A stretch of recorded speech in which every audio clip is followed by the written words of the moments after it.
Oil prices have pushed up the prices at the pump more than 15% in the past week. President Trump has downplayed the impact, claiming high prices will be short-lived and a very small price to pay for safety and security. 2 men are in custody, and the FBI has launched a terrorism investigation after an improvised explosive device was thrown outside the home of New York City Mayor Zohran Mamdani. FSN's Mitch McCann reports. Officials say a man threw an IED, but it did not explode, while police said it was capable of causing serious injury or death. The same man lit a second device, dropped it on the street and ran away, while a third device, found a day later, is also being investigated. 2 men have since been arrested in relation to the incident and, according to CNN, have admitted to being inspired by ISIS. The anti-Islam protest, organised by a far-right influencer, drew about 20 protesters and was outnumbered by more than 100 counter-protesters. From bureaus worldwide, this is FSN. Celebrate 60 years of 90.3 WRST-FM, Oshkosh.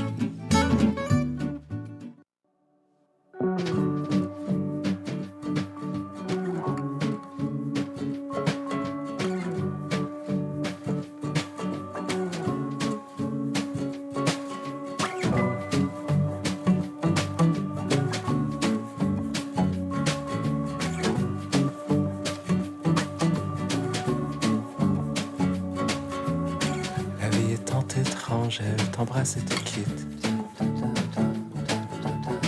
Tu ne peux savoir si c'est pour toujours. Tu te nourris de promesses, tu recherches l'amour. Tu ne peux savoir si c'est pour toujours.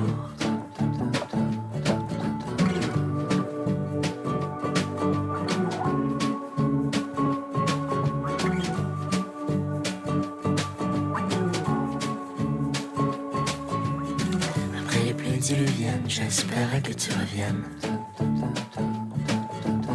Tu déboutonnes ta chemise et que la nuit s'éternise. Peut-être rien ne va changer, peut-être rien ne va rester. Sauf le vent des remords et le souvenir de tes trésors.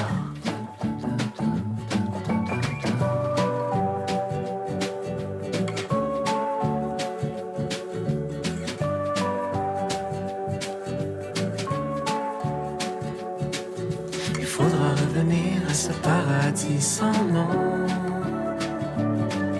il faudra détruire tous ces jardins d'ivresse.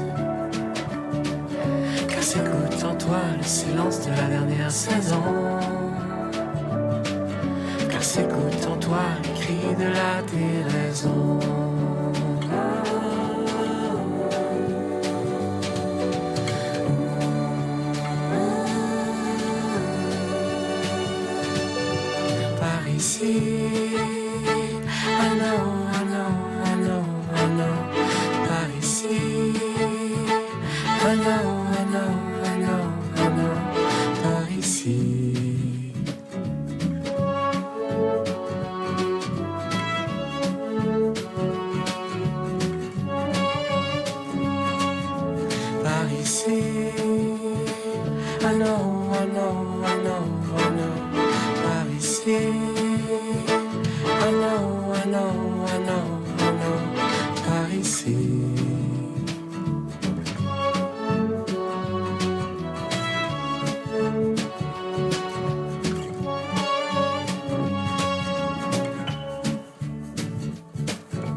Hey Titans, need a ride around campus? Well, don't worry. Download the UWO app and click on the UWO Go icon. You can get a ride at any time from 8 a.m. to 2 a.m., no questions asked, here and around campus. So what are you waiting for? Download the UWO app and get a UWO Go service whenever you want. You're listening to 90.3 WRST-FM, Oshkosh. Did you get a call or message that mentioned Social Security that made you feel threatened or scared? That is not the Social Security Administration. Social Security will not threaten you, press you for personal information, or demand instant payment. Social Security does not accept payments by gift card, prepaid debit card, internet currency, or by mailing cash. Criminals use these forms of payment because they are hard to trace. Don't fall for it. Hang up, ignore them. Report this criminal activity to oig.ssa.gov. Produced at U.S. taxpayer expense. If I could be you. And you could be me. For just 1 hour. If you could find a way to get inside each other's mind. Walk a mile in my shoes. Walk a mile in my shoes. Walk a mile in my shoes. We've all felt left out. And for some, that feeling lasts more than a moment. We can change that. Learn how at belongingbeginswithus.org. Brought to you by the Ad Council. Walk a mile in my shoes. I learned patience from my adoptive dad. All he had to say was, "Hey, you got this. Just breathe." Hey, we're pretty good. Yeah. Might have to start a band. I got it. Learn about adopting a teen from foster care. You can't imagine the reward. Visit adoptuskids.org to find out more. This message is brought to you by Adopt US Kids, the U.S. Department of Health and Human Services, and the Ad Council. Put your phone on D&D. That means do not disturb when you're driving. And when you're going from point A to B, I need you to stay safe, please, so always sing with me. So put your phone on D&D. That means do not disturb when you're driving. And when you're going from point A to B, I need you to stay safe, please, so always remember this beat. Don't drive distracted. A message brought to you by the National Highway Traffic Safety Administration, Project Yellow Light, and the Ad Council. Hear that? That's the sound of your life. Perfectly imperfect. Beating in rhythm to the world you've created. But every time you drive after drinking, the music gets drowned out. Your life sounds pretty great. Don't let a buzz ruin it. Buzz driving is drunk driving. Don't drive buzzed. A message from NHTSA and the Ad Council. You wanted to be cool, which led you to smoking, which led to a pack a day. Then you met that special someone, which led to starting a life with them, which led to wanting to live longer, which led to quitting. Then you heard you may be at risk for lung cancer, which led you to getting a low-dose CT scan. If you smoked, get scanned. Talk to your doctor and learn more at savedbythescan.org. Brought to you by the American Lung Association and the Ad Council. Hey, so what's a great way to spread awareness that driving high is illegal everywhere? A catchy song, of course. You can run, but you can't drive high. You can run, but you can't drive high. Hi. If you feel different, you drive different. Brought to you by NHTSA and the Ad Council. Remember the last time your family visited the forest? It's a place of wonder and imagination for the whole family, where stories come to life. Hold and on. it's closer than My you think. AirPods. Ready to plan your next visit? Make the forest part of your story today at a local park near you, or find one at discovertheforest.org. Brought to you by the United States Forest Service and the Ad Council.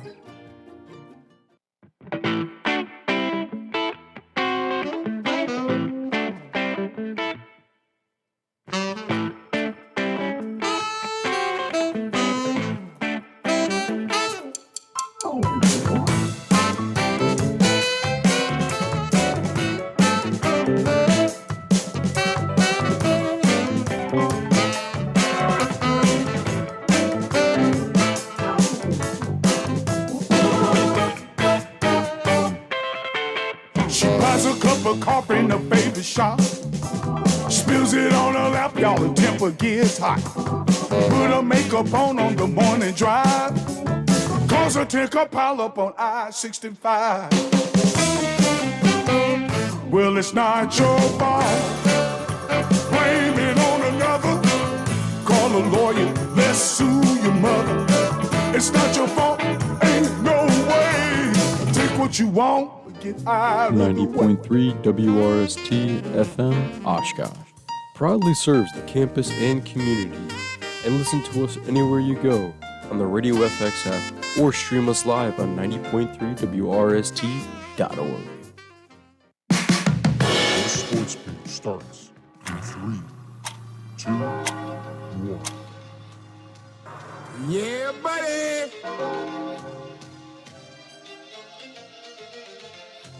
Good evening, everybody, and welcome to the 6th episode of the Sports Page for the spring semester, where we cover anything and everything UW Oshkosh, our show. So let's get right to it. Remember to tune into the Sports Page every Monday night from 5 to 6 p.m. right here on 90.3 WRST-FM or on our YouTube stream or on WRST. And to my left, my assistant sports director, Justice Sear, and over in the corner, operations manager, Jacob Link. Guys, how are you doing? First, Jacob, how was your trip out to the West Coast in San Francisco for the weekend? Oh, it was a lot of fun. I had the pleasure of going to the Associated Collegiate Press 2026 Spring Conference, and that was just so much fun to go to. And I learned a lot, especially about the positive ways that reporters and stuff can use AI, which I thought was interesting because usually we hear a lot about the issues that AI has arisen, and personally, I don't think anything should be written or done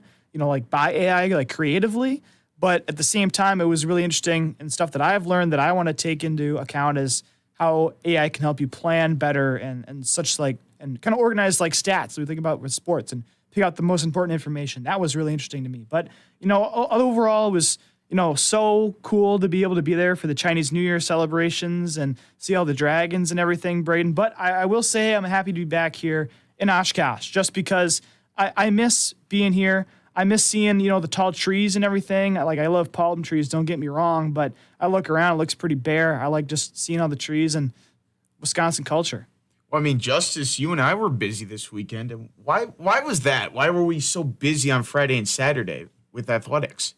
Some Division III women's basketball NCAA tournament action. That was super fun. I got to call 3 games. And, honestly, they didn't disappoint. There were some pretty good games. Yeah, and then the weather, a great thing, makes you want to go out, maybe grill some brats, burgers, hot dogs, etc. But let's get right into the show with our segments because we have, just a rundown of our episode, we have UW Oshkosh women's basketball as they advance to the Sweet 16 again. Then we will be talking about a freshman standout, Kieran Sanford for UW Oshkosh softball after an incredible performance with UWO softball. Then we're going to look in on the buzz around the NFL free agency season as that's starting to kick off. And then we're going to round it out talking about Team USA in the World Baseball Classic as they get set to take on Mexico. First, let's get into segment number 1. Jacob, Justice, how you guys feel since Oshkosh will be hosting their first sectional since 1994 for women's basketball? Basically to get to the Final Four, the road to Salem runs through Colf. How are you guys feeling about it? It's always good when you're the host, right? But this is some tough teams that stand in the way of Oshkosh. You're talking about a good team in Wash U this Friday, and the big one for Wash, Ohio Westland, in 18 minutes, she had 24 points on 10 of 14 from the field, 8 rebounds, 3 turnovers. And this is not something that she just did on Saturday. She's been doing it all year. 24.2 minutes per game, but she's 35th in the nation for points per game at 18.5. She has technically it's tied for the 25th best scoring game this season. She had 37 points against Carnegie Mellon University, and she shoots 60% from the field. This is a bona fide star in Division III women's basketball. I think we have the defense to match up, but they also have a really good guard senior, the 5'4" Sydney Rogers. She played all 40 minutes on Saturday, and she can shoot it really well as well. She's shooting 35% from three this year. On Saturday, she shot 7 of 15 from the field. This is somebody that kind of can play that Sammy Byer role for Wash U. So, you can be a little bit more relatable for Oshkosh listeners. This is basically their Sammy Byer, almost like Kate Hummel put in one. So this is a very good Wash U team. A little bit scared. I will say I'm kind of looking at this, and Wash U, very impressive. Probably one of the hardest teams the Titans have had to play all year. What I am looking at, though, is the fact that they committed 20 turnovers against Ohio Wesleyan University, and Ohio Wesleyan outscored them 29-9 in points off turnovers. If there's one thing that you can't do against Oshkosh and a Brad Fisher-led team, it's turn the ball over, because the Titans are going to make you pay, especially because Oshkosh usually averages around 9 turnovers a game themselves. So I think that'll be a key stat to kind of watch in this one, because if Wash U is just throwing the basketball away, then there's no reason why the Titans can't come away victorious. The other thing, too, is Wash U has been kind of up and down with their bench performance. Against Ohio Wesleyan, who they only beat by 5 in the second round, their bench was outscored 20-9. Now, Oshkosh has not had the best bench scoring either. I mean, they looked good against Webster. The bench put up 25. And then the second round, just 5 points again was against Wisconsin Lutheran. So if Oshkosh is able to spread around the wealth and not just rely on those starters, maybe get other people off the bench, like a Kate Hummel, like we talk about, Abby Inda, Bridget Frolke, if she's starting to nail some of her shots too, and Mara Weeman, then I think it's really good, the really good possibility that Oshkosh can come away with the win, especially because, Wash U, we talk about it, they just rely on pretty much 3 players for most of their production. Yeah, and I think the biggest thing has to be, you look at if Oshkosh wins that game, you move on to the Elite Eight, but you're going to have to either go through a familiar foe that Oshkosh met back in Game 2 of the season in U Chicago, or they have to play a team in Hope that is, I will say this, it's a juggernaut of a team. 3 sophomores basically lead your scoring. 3 sophomores that average 11 points or more. That's a big, tough thing because they average 76 points per game. But I think the biggest thing has to be that we aren't talking about, the scoring stats, everything of that sort. Those teams have to travel here to Oshkosh.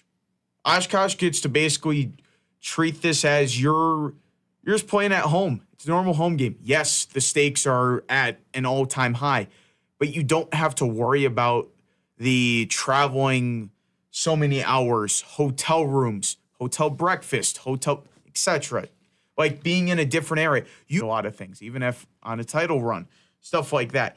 I think it's definitely a huge advantage that Oshkosh gets to be the host team because, Jacob Justice, you guys have known it long enough. Kolf, when it's packed, for volleyball, tough environment. For basketball, tough environment. For those teams, it's really going to be, you gave up 56 points to Wisconsin Lutheran. Wisconsin Lutheran's not a team that scores 56 is their average. Their average is around 70 to 75 points.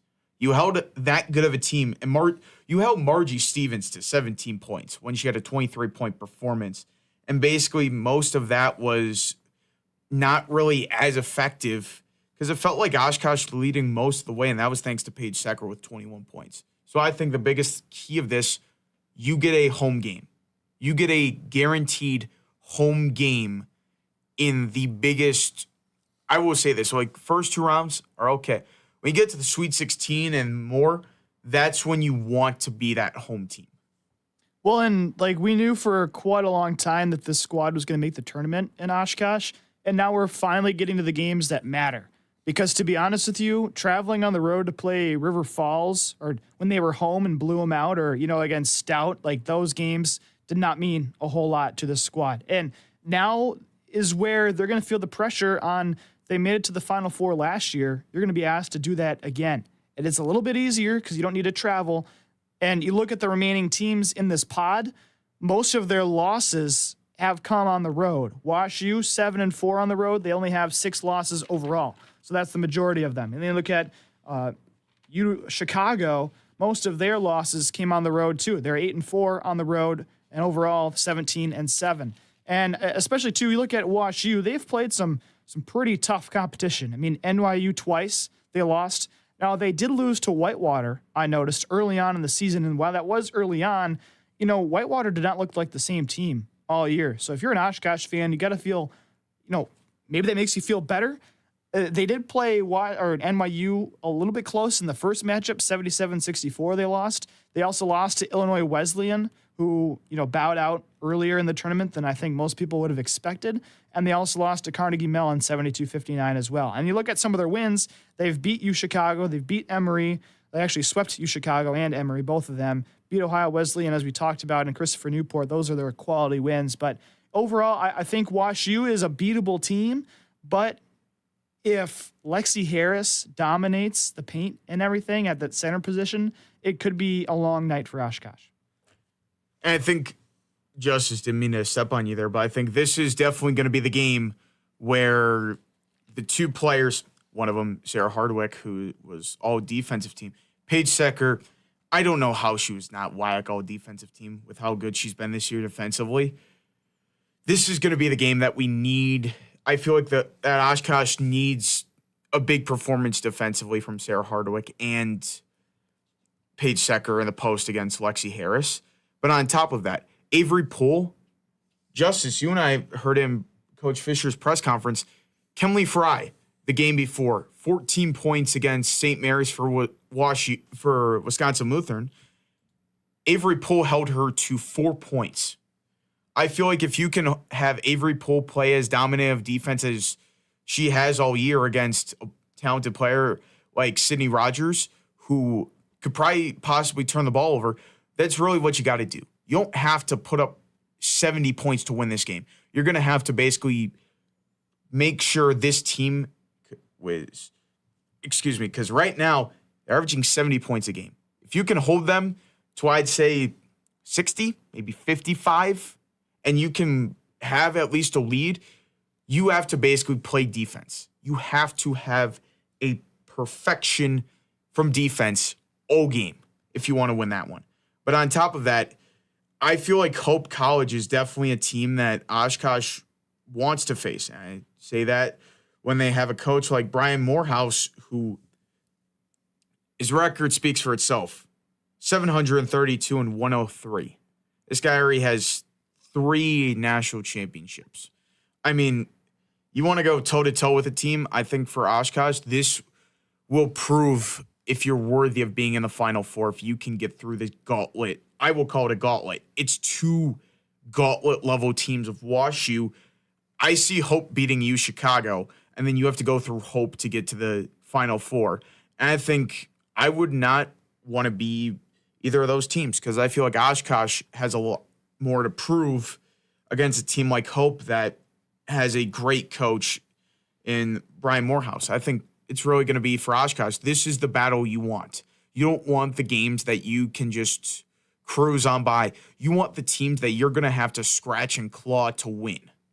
And going back to this WashU team, the big thing, like you said, Junkers, about Sarah Hardwick, Paige Secker defense, it's going to be team defense individually because you cannot collapse on Lexi Harris when she drives. This is a WashU team that is the 5th best shooting percentage in the nation from the field, 45.2%. And then from 3, they're 7th best in the nation, 34.8%. You can't just let them take these open shots because they can hit them. They're very efficient from the field. They want you to collapse. And that's the biggest thing with this Oshkosh defense is everybody that plays, that starts, Poole, Secker, Hardwick, Argo, Hummel, all of them can guard 1 through 5.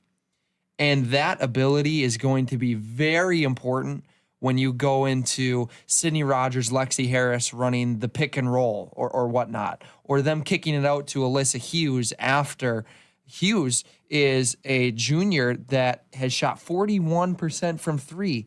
And out of 252 shots she's taken this year, 164 of them have been from beyond the arc. They have a very good shooting team. The ability to guard 1 through 5, rotate, communicate on defense is what's going to win them the game. We've come to learn with this Oshkosh team that it's not going to be very pretty, ever. It's never going to be pretty. They're not going to shoot 50% from the field. They're not going to knock down 15 threes a night. They're just not going to. It's not going to happen. But they're going to play stellar defense, and they're going to make you grind for it no matter what. They're going to have to against this WashU team. They're very similar to Wisconsin Lutheran in the fact that they have a tall forward that can just score, a guard that can set the table very well, and they're very efficient. It's going to be a very similar matchup. They just need to grind. And just like he said in the press conference on Saturday, he was very impressed with the way that they responded to that big run that Wisconsin Lutheran went on to make it, I believe it was a 1.2-point game at that point. And then they went on their own run themselves. So it's going to be about being able to take that first punch, being able to take that second punch and just keep rolling. And of course, we're at the spot in the tournament now where these teams can beat anybody. These teams have all been through some of the hardest schedules. They have been able to beat the good teams. All of them have lost to teams that they should not have lost to, if you look at everybody in this pod. So I think it's really going to be a coin toss. You know what I mean? Like, as much as I say Oshkosh can get through everybody, there's some really good competition. I do agree with you, Braden, that Hope will probably beat UChicago. But at the same time, again, UChicago only lost to NYU by 5. So they're not a team that needs to be slept on. Neither is Hope, and certainly not WashU. I think it's going to come down to, like we already said, is the defense and the fact that it's at home and that these teams are going to have to bust here, because it's not like they get first class travel. We're not Division I. You're not flying there. You got to pack on the bus and try to, hopefully, if you're from Hope, go all the way around and go through Chicago and drive all the way up here, which I would not really want to do. And I mean, if we do have to do it, it'll be to go to Virginia for the Final Four for the broadcast. But personally, if I'm a basketball player, I got to sit on the bus for a couple hours and get out and expect to play basketball. Like, that's not going to be fun. No, it won't. So this will end segment number 1. When we come back, we're going to talk about Kieran Sanford after her unbelievable performance for UW Oshkosh softball. That'll be coming up here next. You're listening to the Sports Page here on 90.3 WRST-FM Oshkosh and watching on YouTube. Morning, Mama. How you feeling? Great, and I'm ready for you today. I'm checking in on you. Morning meditation? Check. Dressed and ready to work out? Check. Check your blood pressure yet? And check. Boom! Great job, Mom. And about those gold earrings? No, ma'am. Now more than ever, it's important that we protect our hearts and the hearts of those we love. Monitor your blood pressure daily and help each other stay motivated. Rally your squad to take the online pledge at releasethepressure.org. Brought to you by the Release the Pressure Coalition and the Ad Council. What is dedication? The thing that drives me every day as a dad is Dariana. We call him Day for short. Every day he's hungry for something, whether it's attention, affection, knowledge. And there's this huge responsibility in making sure that when he's no longer under my wing, that he's Find out more at fatherhood.gov. Brought to you by the U.S. Department of Health and Human Services and the Ad Council. What I remember most is the loneliness I felt, the separation from other people. At the end, I'm part of life again. I really like myself, and that's wonderful. AA is a miracle in my life. Visit AA Loans, scoured neighborhoods, and ask the right questions. Now you're queen of your castle. If you met 1K tips and smart saving strategies, your financial hurdles, you're an ace. Brought to you by AARP and the Ad Council. You want life with them, which led to wanting to live longer, which led to quitting. Then you heard you may be at risk for lung cancer. Brought to you by the U.S. Department of Health and Human Services, Adopt U.S. Kids, and the Ad Council. What you gonna do with all that junk? Hello, everybody. Welcome back to the Sports Page here on 90.3 WRST-FM Oshkosh. And you are watching on YouTube. If you missed segment number 1, just go back with your cursor and watch that, or wait for us to post it on WRST.org. Here's segment number 2. Kieran Sanford, the freshman, you could say freshman phenom. This is not a typo, folks. 18 strikeouts and unreal. I mean, I don't even know what to say. I mean, a freshman, 3-0, you give up 1 hit, but 18 strikeouts, didn't walk or hit a batter. I mean, Jacob Justice, who wants to start first with this performance? I think the best part is for Kieran here is that this is just another day. I mean, we're talking about a player that in the Division IV Wisconsin state tournament, she pitched a complete game shutout, 9 innings, 1 hit, struck out 20 players to set the Division IV record for a single game in the state championship in a game where they won 1-0. This is just another day. She's done this time and time again. And it's even funnier because she just never can get offensive backing. It's always got to be a 1-0, 2-0 game. Against a team like St. Norbert, they got to put more runs on. That's a big thing. I mean, this is not a very good St. Norbert team. As great as Kieran was, you got to see some offensive fight. But it's too early in the season, again, to crown somebody as the freshman of the year for Division III softball. She's definitely in the running for sure. But there's a player like JJ Berry, or JJ Sweat at Berry University. She's a freshman. She's been striking out players like nobody's business as well. 48 strikeouts as well in 40 innings. But it's tough to see right now that they're the freshman of the year.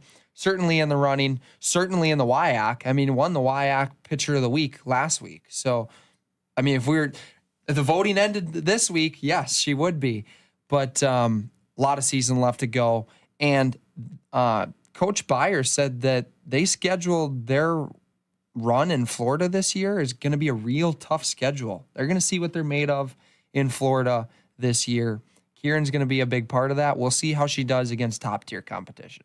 I think this series really kind of showed that the 3 main pitchers on this team can all stand out and all have really good performances. I think Grace Nardi's performance to me was more impressive because she really didn't get opportunities last year. And I think she was really the big question mark of this rotation. We all knew that Brianna Bougie was going to be probably their best pitcher and probably be the one that closes out games. We knew that, Sanford, she came in as a highly touted recruit and somebody that is a Division IV high school state champion as well. So we knew that she was going to probably be that second option. But no, the fact that Nardi, only allowed 2 hits through 4 innings, struck out 5, walked 2, and did not even allow a run, which I think is the big part.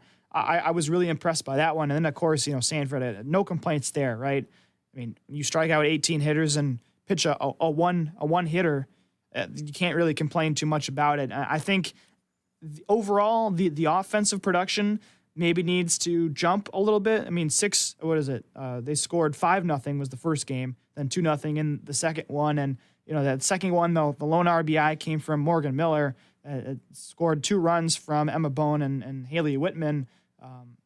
I think they still hit pretty well. They had 8 hits in that game, but they stranded 6 runners, which was an issue last season, especially in the WIAC tournament, when they get people aboard but just aren't able to score them. And you even look at the first game, too, 6 hits, 4 left on base, much better number for the left on base, but it's still leaving too many runs out there that could possibly have really broke open these games. And I think Olivia Ullman, offensively has been the most impressive Titan so far, has a team-high 10 hits, batting .556 so far, 3 RBIs, .619 on base percentage. And Morgan Miller, I think she's really going to show some strides coming into this season. Already a team-high 5 RBI, hitting .294 with 5 hits.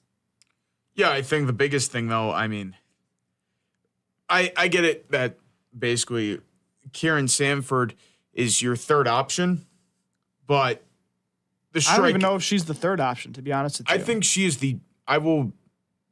hot take here. I think she's the best pitcher on this staff. Starting wise. Yeah, I think so. I will say this.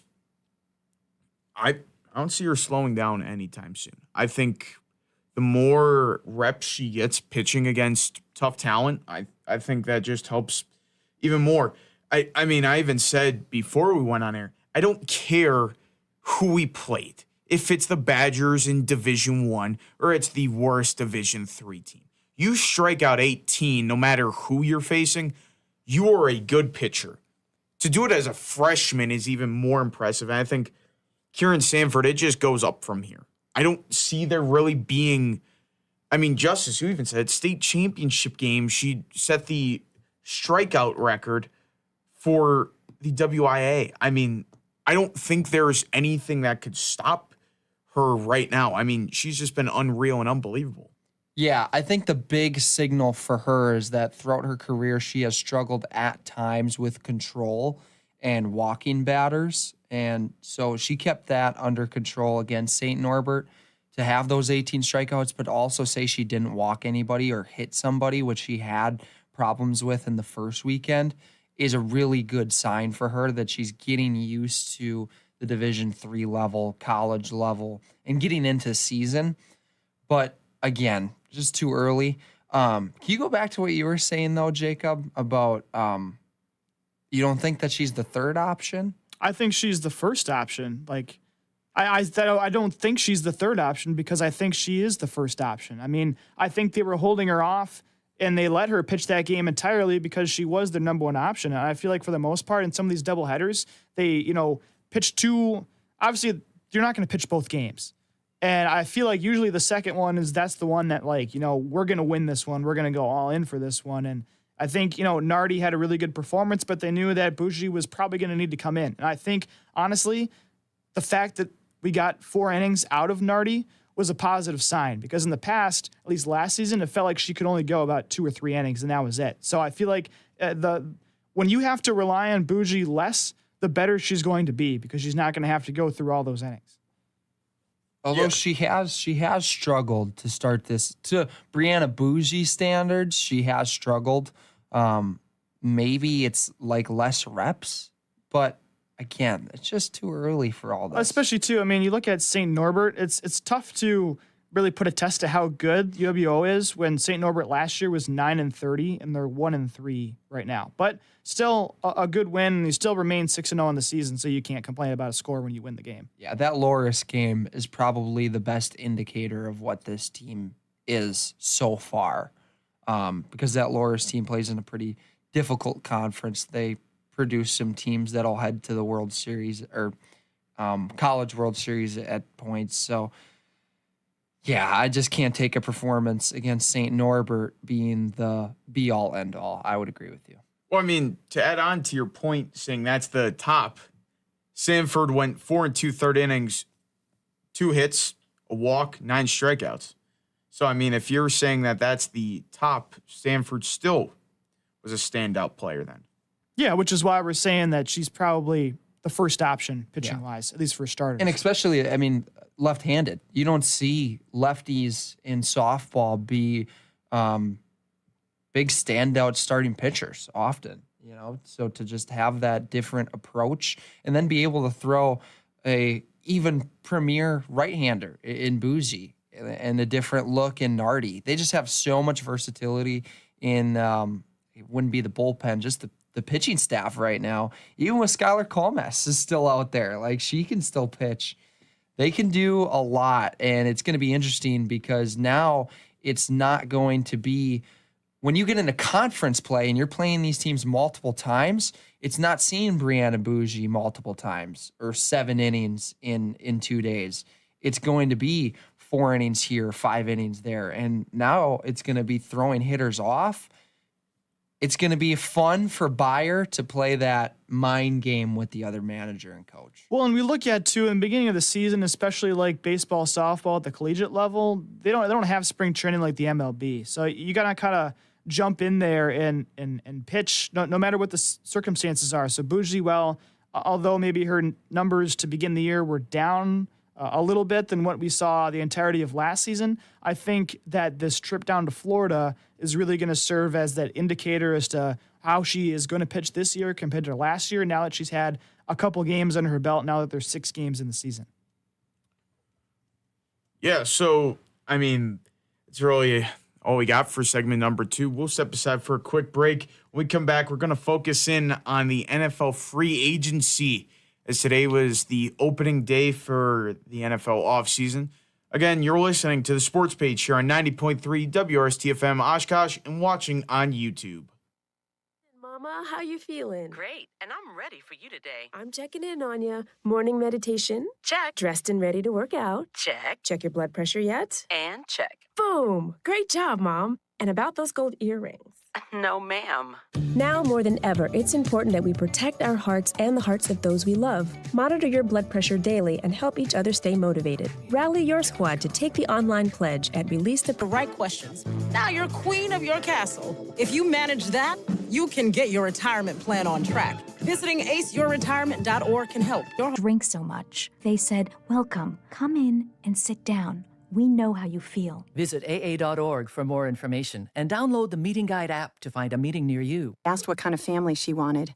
She said, a family like yours.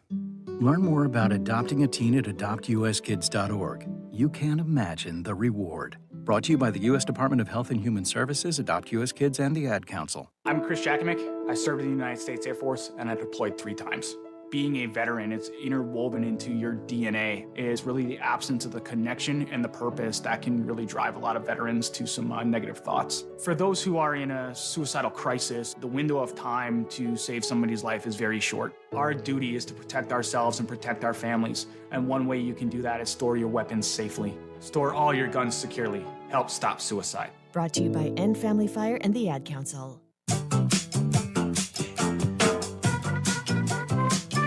Hello, everybody. Welcome back to the sports page here on 90.3 WRST. If you missed segment number 2, you can go back with your cursor on YouTube and rewatch it, or wait for us to post it on WRST.org.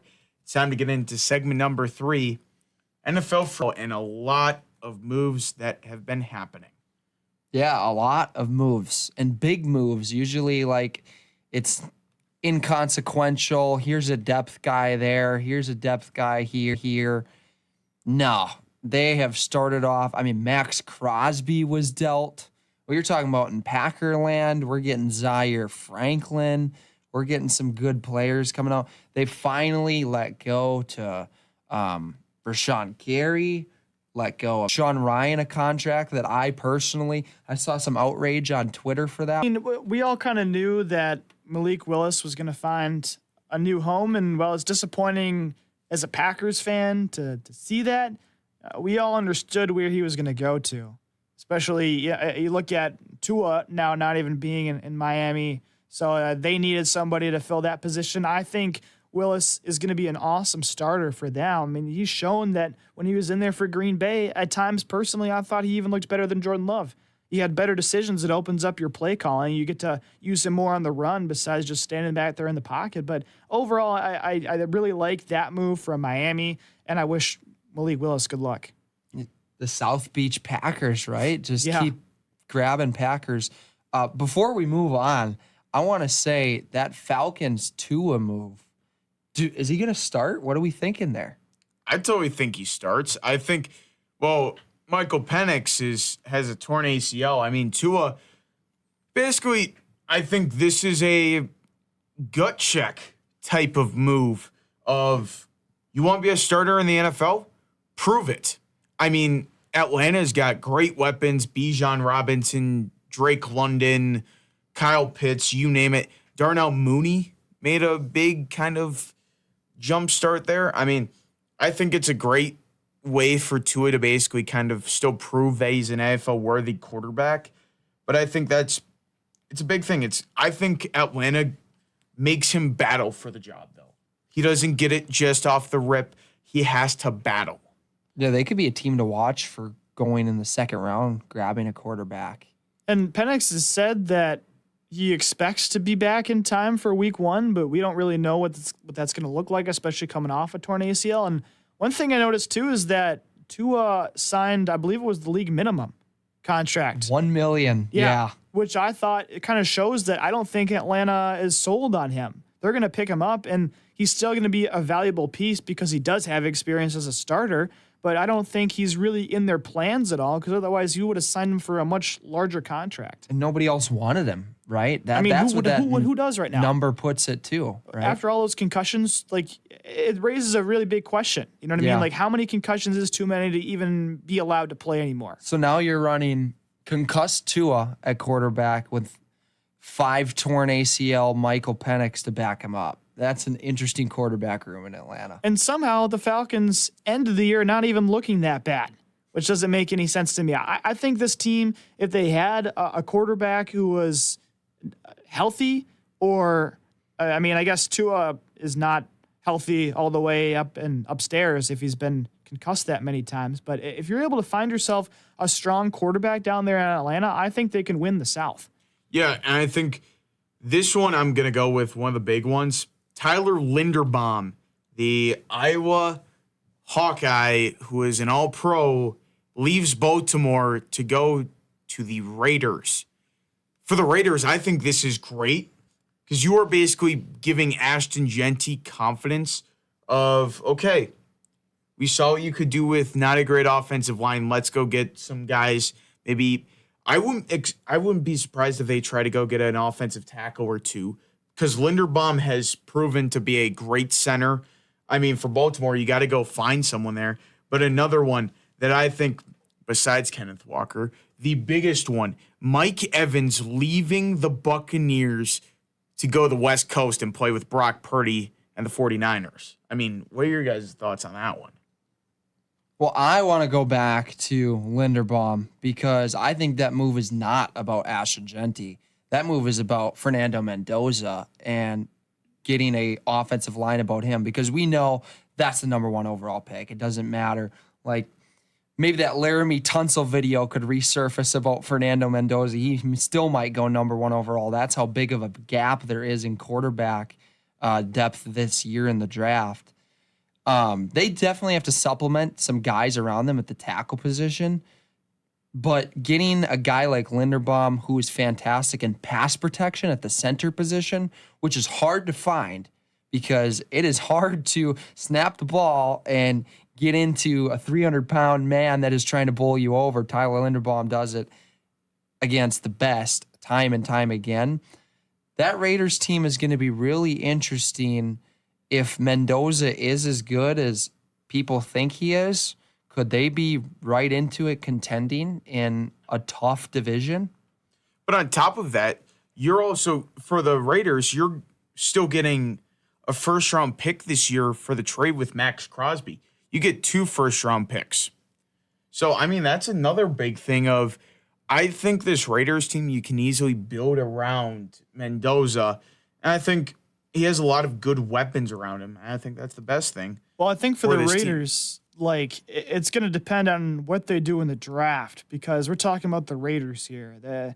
They do not have a good track record of selecting players that are actually going to make an impact. They have people that have big names or that they think this guy's a steal, and what happens, they get hurt, they end up in prison, something else happens to them. So it's like I think it's finally time that the Raiders step back into being a relevant organization.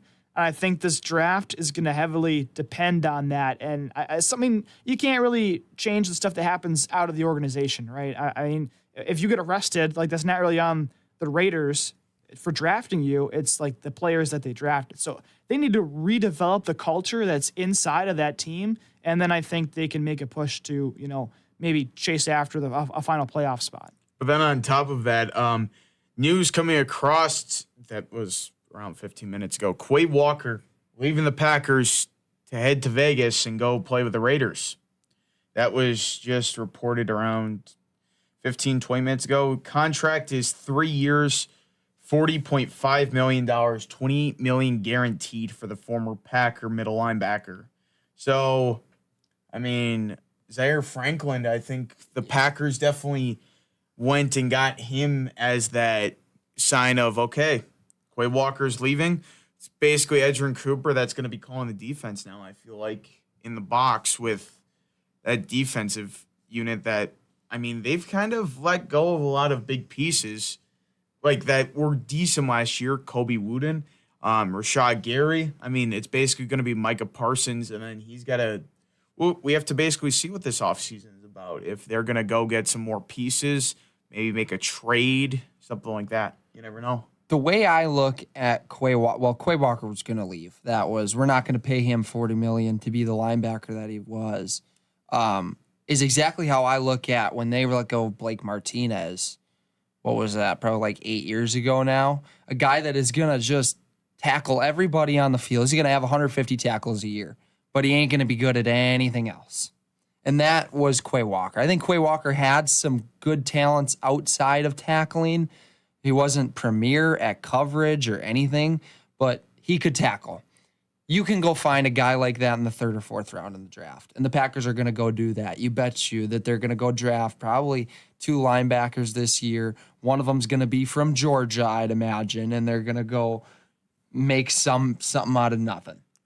This has the writing of Jacob Rodriguez out of Texas Tech. No, but the big pick that I think I want the Packers to make, I mean, Jacob Justice, you guys can go against this. I'm trying to think of his, I think it's like out of Iowa, the great, amazing hair of a mullet, like Jennings Dunker. Jennings Dunker. I want that guy in a Packers uniform by April. He's an offensive lineman. But I mean, still, that dude is the definition of a Packer. I mean, mullet, offensive lineman, loves Culver's, plays the game the right way. I mean, that's the only thing. Wait, did he say he loves Culver's? Yes, he is a huge Culver's guy. Really? He did say He's that. from. I mean, it's the writing's on the wall. Go get him, Brian Gutekunst. If you ever tune into the sports page, go get Jennings Dunker. We'll be on good terms then. He just has to go on Twitter, and he'll see the same thing all over the place. This Packers team is going to draft.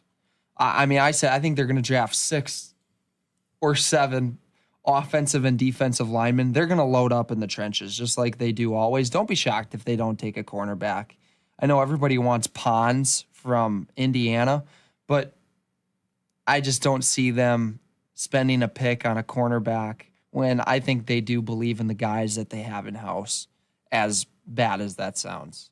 I mean, it follows the same track record of the Packers' decisions with their organization. I mean, you're going to let they're not going to pay Quay Walker for what he did. He wasn't that great, to be honest, especially this season. Like he definitely has played better earlier on in his career than he did this past year. But I think it follows the same thing of maybe they're going to let a linebacker or a D lineman go in the draft, get a young guy out of either a Big Ten or SEC school and put him in there. And eventually, maybe not the first year he'll have a big impact. By the second year, he will. And then by year 5, then they get rid of him again and follow the same process. Studio B digital content creator Zach Bellin is going to be joining us now as we're going to talk about Team USA in the World Baseball Classic. As well quick as Zach. Zach, how are you doing, my friend? Sitting there over in Studio B. I'm doing awesome, man. Thanks for having me. In their first 2 games, it combined 24 runs in only 16 innings. 16 innings. The talent's on the table for this team. But here's the real segment question. Is this the best Team USA we have seen that they have fielded since the World Baseball Classic has been around? Who wants to start? Jacob, Justice, Zach? Who wants to start? Why don't we start with Zach? Okay. I think so. I don't know. I was looking through rosters earlier this morning, and I have never seen a roster, or at least a USA roster, with this kind of star power. They've always had big names on the team, but I think it's 4 MVPs, 2 former Cy Youngs from just last year. And it's unbelievable the amount of talent they've accumulated. DeRosa, great job recruiting and great job leaving an impact on the youth around, like in the USA baseball program, because Skeens, Terang, Witt, all these guys have played together for so many years, and now they're playing in the biggest tournament you can, representing the USA. Yeah, I think that is a perfect point. Tonight against Mexico, you got Paul Skeens on the mound, who went to Air Force, basically flew fighter jets. Now he gets to play for Team USA and pitch against Team Mexico, which is a rival in the World Baseball Classic, because how talented of a roster both of these teams have. I mean, it's just unreal. But on top of that, shout out to the Brewers, Bryce Terang. I mean, showed out in his first game, 3 for 6. I mean, Justice, you're a huge Bryce Terang fan. Yeah, massive. And the big thing with Bryce Terang is that we didn't think that he was going to get a lot of time because you have Gunnar Henderson at the same position. Although I think Gunnar Henderson's better at third or short, but I digress. Terang was awesome offensively. I mean, we're always going to see it with the glove. But if he continues to do that going into the regular season, quantum leap times 2. And I mean, you look at some of the other guys that have been on the squad. One of them that's missing is, Mike Trout, which is a disappointment that because of insurance reasons that he's not going to be on this team. And I think it's a larger discussion as to just the World Baseball Classic and the fact that there's other guys out there that, especially look at Max Fried declined too. There's guys out there that are concerned about getting injured and they want to be insured so that if they do get injured, then, they're not out of the tank a bunch of $1 million from their contract. And I feel like slowly the World Baseball Classic has been becoming more important to the players because you look back at some of the rosters, there's guys that were not the best in the world that were playing for Team USA. And now we're starting to get to a point where we feel more confident that these guys are the best players on their team and that a bunch of these teams are being represented. It's not only the Dodgers that are sending guys or stuff like that, but you're getting representation from across, all divisions of the MLB. And I still think it has some work to do in the fact that we're still seeing guys not want to partake. When you look, for example, in the Olympics for hockey, all those guys want to go and represent their country. It doesn't matter to them if they're going to get hurt or not. They still want to go there and get the gold medal. And I think baseball still has a work to do. I wish it was like that in the Olympics and that people really wanted to represent their country. But at the same time, you can kind of see that they're concerned, especially with the disagreements between the owners and the players, that they don't want to feel like they're getting the short end of the stick there. Yeah, and I think, Jacob, that's a great point because usually when Team USA is playing baseball in the Olympics, it is right during what you call the dog days of summer for baseball, right in the heat of the moment when it's all-star break, all that stuff. And I feel like players, you can't really just leave your team when in July or August when you're getting right into the pennant race season. But I think another one of playing for your country, I mean, Andrew Fisher, Brewers' first-round draft pick last year that went to Tennessee, kid hasn't really seen much of big league arms. Goes out there for Team Italy, first at bat, cracks a home run, and went 2 for 4. I mean, that's really what it shows of guys playing for their country, playing for their team, just playing baseball because they love it. And I think Zach over there is itching to get on in this conversation too. Zach, what do you have for us? Yeah, I think the insurance discussion is huge about the World Baseball Classic. We see Scooble news broke today that he is leaving the team because he's not willing to risk it. And I don't know if the blame should be placed on the players, though, because there's such a demanding schedule baseball requires, and you can't blame a pitcher for not wanting to do extra pitching or wanting to do this when he's got to go lead 162 games, and he's also fighting for a contract and a bunch of different things. And I think it's more on the owners and these insurance companies not letting them do it, because Paul Skeens has been quoted so many times just in this tournament, how much he loves playing for his country and how much he loves representing it. Even Scooble said it in his press conference today. He said he'll be the first person to sign up for next World Baseball Classic and next Olympics. But I think it's just, there's so many outside situations that impact the tournament that it puts a little negativity on what's supposed to be such a spectacle for the sport when it can grow. It can have such an impact on so many fans. And you talk about the insurance situations. Think about a team like Puerto Rico with Carlos Correa and Francisco Lindor getting their insurance denied by their teams, not because they want to not want to take the risk, but because their teams aren't willing to take that risk. Again, a larger conversation about owners and the MLBPA and everything, which is going to really get ugly here, especially with the news with Tony Clark. But I don't know with this whole insurance thing. It sucks. I don't think the answer is shifting over to the Olympics because of when it is placed and whatnot. And just the World Baseball Classic, like look at teams like the Dominican Republic. I don't know if you guys saw the video of them in their locker room. Guys like Junior Caminero in their second, third season, standing up and taking a veteran role in a room full of guys that have done it. Juan Soto, Fernando Tatis. And that's how much passion that it ignites. I think it also is a larger conversation about specifically the United States not wanting to fully participate in contests like this against the world, not just in baseball, but in other sports as well, other than hockey. Those hockey guys, they're just different. But you're talking about the NBA basketball. Yeah, I mean, like look at the the teams that FIBA World Cup. They don't ever give the best players on there.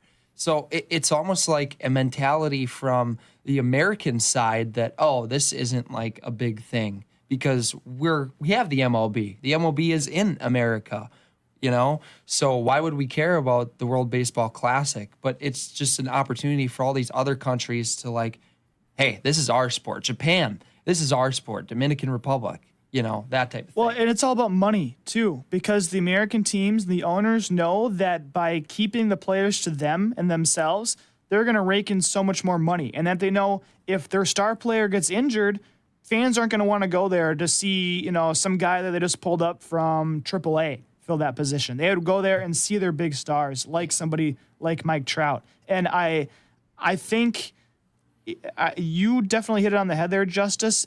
It means more to the teams that are not in the U.S. versus, you know, like Japan. It's their national sport, basically. Everybody's crowding the Tokyo Dome to catch a glimpse of Ohtani and the rest of that crew over there. You look at the Caribbean teams. Baseball is so huge down there. The Caribbean series is such a big thing. And you got like, you know, Venezuela, baseball is huge there, Mexico, Dominican Republic, Puerto Rico, and everything. And you look at the watch parties for some of those teams too. They're just going insane. They're throwing beer everywhere. They're jumping up and down. But then in the U.S. here, like, I can't seem to find any watch parties whatsoever to even go watch a game. Yeah, I think the biggest thing, it's not a kid's game anymore, I feel like, with baseball. Like, from what Zach's point was with the owners, they're taking this as a business range. Yes, you are getting paid to play a sport. But also, for the other teams, like you mentioned, Jacob, they're having fun. You see that. USA is more of like, okay, we got to do this because not, let's go out there and have fun like we should. Baseball is a kid's game. It's been known as a kid's game.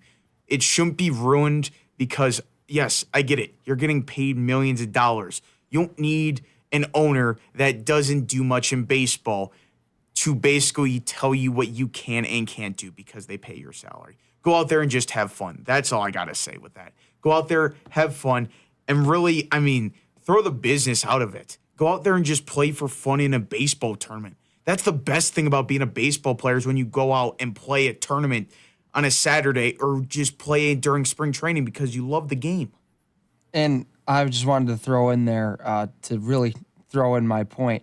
According to Forbes, 42.4% of Japanese households watched the World Baseball Classic final versus the United States last time. That game was 8 a.m. on a Wednesday morning. Well, and you look at the television numbers for the NPB. They actually watch the Japan series more than the World Series. I've looked that up before. I have tuned into the Japan series a number of times to see how big it is, and it's just huge over there. It just is shocking. It has grown now that Ohtani is in the U.S. and playing in the World Series. Now they want to kind of watch, but they're mostly concerned about their own players more than, you know, who's leading the NL Central. Yeah, that's true. It's more of like an look installation at the Dodgers, of culture. like how many Dodgers their fans, how much merchandise they're selling just based off the names of Yamamoto, Ohtani alone. Yoshida in Boston, just stuff like that. What Murakami's going to do in Chicago this year. You forget about the Seoul series. The series they play in Japan and Korea. They go overseas because of the revenue that you can get. And I mean, that's the biggest thing of, I will say this for the Brewers if they wanted to. If you would have wanted to go get Murutaka Murakami and sign him for a small deal, you would have had a lot of revenue coming in from people wanting to watch Murakami from Japan and stuff like that. There's a reason the Dodgers have a lot of money, and people say it's because of a lot of stuff. It's TV deals. They have ads and all that stuff so people can watch it anywhere. That's the biggest thing is it's a business. Well, and you look at over there, I was comparing prices for the World Baseball Classic. In Houston, some of those games, like the U.S.-Mexico game, those are in the thousands for a single ticket in the outfield. Then you look at the prices for the Tokyo Dome, starting prices out there. Of course, it was in yen, but you calculate it, and it's only about $40 for a same ticket in the outfield. Over there, it's so much more culture of you just go to the baseball game, and it doesn't cost you a whole lot, and everybody's involved. Whereas here, it's like only the rich and the wealthy get to sit and actually watch the big games. Yeah, that's the big thing. Or if you're a content creator of some sort in MLB. So that's going to put a wrap on episode 6 of the Sports Page. Thank you, everybody, for tuning in. We'll be back again next Monday, but we're not going to be here in the studio. We're going to be at Reeve Union. That's going to be another Sports Page on the road. So be sure to tune in for that. For Braden Junkers, Jacob Link, Justice Sear, Zach Bellin, saying so long. Thank you for tuning in and have it. And also Aiden Applegate, the man who produces, making sure everything runs. Sing so long and have a great night, everybody. You've been listening to the Sports Page here on 90.3 WRST-FM Oshkosh.